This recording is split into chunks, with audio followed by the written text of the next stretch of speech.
사랑하는 기쁨의 가족 여러분, 안녕하세요. 오늘은 다같이 사도행전 8장 9절에서 25절의 말씀을 묵상합니다. 그 성에 시몬이라 하는 사람이 전부터 있어 마술을 행하여 사마리아 백성을 놀라게 하며 자칭 큰 자라 하니 낮은 사람부터 높은 사람까지 다 따르며 이르되 이 사람은 크다 일컫는 하나님의 능력이라 하더라. 오랫동안 그 마술에 놀랐으므로 그들이 따르더니 빌립이 하나님 나라와 및 예수 그리스도의 이름에 관하여 전도함을 그들이 믿고 남녀가 다 세례를 받으니 시몬도 믿고 세례를 받은 후에 전심으로 빌립을 따라다니며 그 나타나는 표적과 큰 능력을 보고 놀라니라. 예루살렘에 있는 사도들이 사마리아도 하나님의 말씀을 받았다함을 듣고 베드로와 요한을 보내매 그들이 내려가서 그들을 위하여 성령 받기를 기도하니 이는 아직 한 사람에게도 성령 내리신 일이 없고 오직 주 예수의 이름으로 세례만 받을 뿐이더라. 이에 두 사도가 그들에게 안수하며 성령을 받는지라. 시몬이 사도들의 안수로 성령 받는 것을 보고 돈을 들여 이르되 이 권능을 내게도 주어 누구든지 내게 안수하는 사람은 성령을 받게 하여 주소서 하니 베드로가 이르되 너가 하나님의 선물을 돈 주고 살 줄로 생각하였으니 내 은과 함께 내가 망할지어다. 하나님 앞에서 내 마음이 바르지 못하니 이 도에는 내가 관계도 없고 분깃될 것도 없느니라. 그러므로 너의 이 약함을 회개하고 주께 기도하라. 혹 마음에 품은 것을 사하여 주시리라. 내가 보니 너는 악독이 가득하매 불의에 매인 바 되었도다. 시몬이 대답하여 이르되 나를 위하여 주께 기도하여 말한 것이 하나도 내게 임하지 않게 하소서 하니라. 두 사도가 주의 말씀을 증언하여 말한 후 예루살렘으로 돌아갈새 사마리아인의 여러 마을에서 복음을 전하니라. 아멘. 오늘과 내일은 전도자 빌립에 대해서 은혜를 나누려고 합니다. 사울의 박해로 초대교회의 사도들을 제외한 사도들만 예루살렘에 남게 되고 그 당시 초대교회에 있던 신자들은 이스라엘 곳곳으로 흩어지게 됩니다. 환난과 핍박이 없었더라면 예루살렘에 더 머물러 있었을지도 몰랐던 그 신자들이 사울의 핍박으로 흩어지게 되고 그 결과 교회의 흩어짐은 복음이 더욱 더 넓은 지역으로 전파되며 성령의 사역이 예루살렘뿐 아니라 곳곳에서 일어나게 되는 그런 놀라운 축복의 결과가 일어나기 시작한 것이죠. 어제 이야기한 대로 빌립은 사마리아 땅으로 들어가 복음을 전하게 됩니다. 그곳에서 복음을 전하고 하나님의 나라를 이야기할 때 하나님의 표적들이 일어납니다. 많은 사람에게 붙었던 더러운 귀신들이 크게 소리를 지르며 나가기도 하고 또 많은 중풍병자와 못 걷는 사람들이 걷게 되는 일들이 빌립의 사역 가운데 있게 됩니다. 그런데 빌립이 사역하게 된 이 사마리아에는 시몬이라 하는 마술사가 있었습니다. 시몬이 행했던 마술은 사람들로 하여금 하나님의 일이다 라는 이야기를 들을 만큼 신비한 일이었어요. 그래서 말씀해 보니까 낮은 사람이나 높은 사람이나 다 시몬을 따랐다라고 기록하고 있습니다. 이렇게 신기한 일을 행하다 보니 사람들은 자연히 시몬을 따르게 되었고 시몬은 그 지역에서 영적으로 영향력을 끼치는 사람이 되었다는 것입니다. 그런데 빌립이 사마리아에 와서 행하는 일을 시몬이 보고 시몬과 사람들이 보고 사람들은 빌립에게 모이기 시작합니다. 그리고 빌립을 전심으로 따르며 빌립에게 세례를 받기에 이릅니다. 오늘 말씀은 시몬 역시 빌립을 전심으로 따랐고 세례를 받았다라고 기록하고 있습니다. 같은 때에 이 소식, 사마리아에서 복음이 전해지고 있다는 소식이 예루살렘 교회에 전해집니다. 그곳에 있던 사도들은 사마리아 땅, 유대인인 자신들이 이방인의 땅이라 복음이 전해지지 않을 것이라고 생각했던 전혀 계획에 없었던 그곳에서 복음이 일어나기 시작했다는 소식을 듣고 확인차 베드로와 요한을 급파합니다. 이제 베드로와 요한이 사마리아에 도착해서 사마리아 사람들에게 안수하기 시작하자 그곳에 모였던 사람들에게 성령이 임합니다.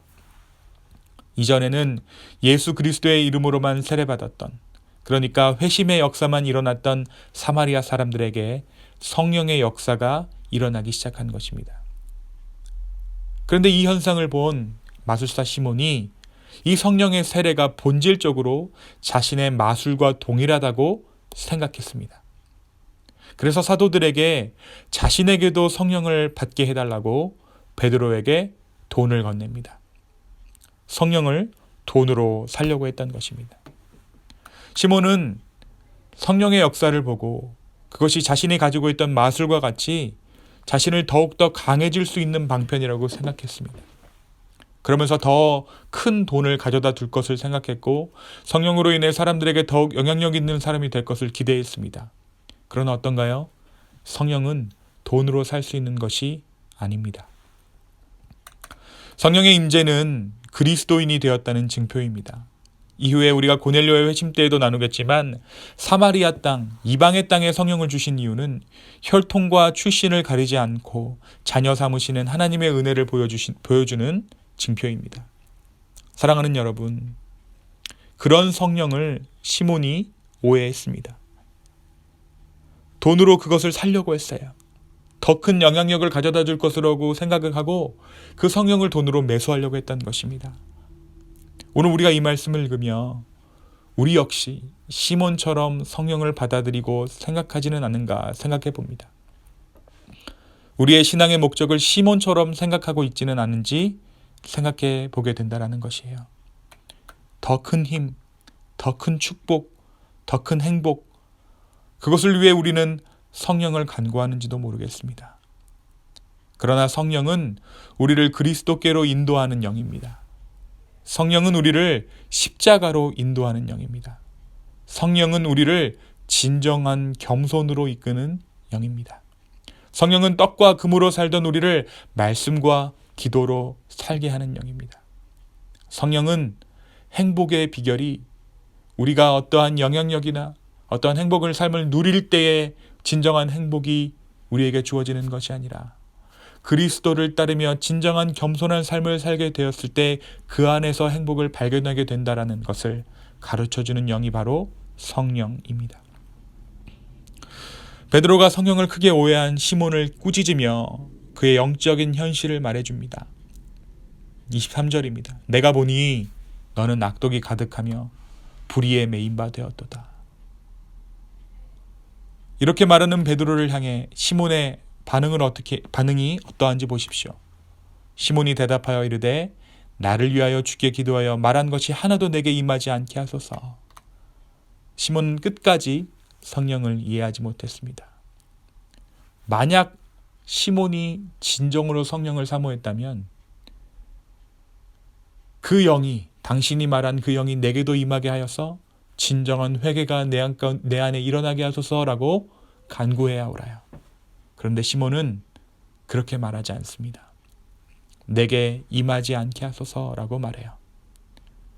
시몬은 성령이 주는 진정한 변화가 무엇인지 마지막까지 깨닫지 못합니다.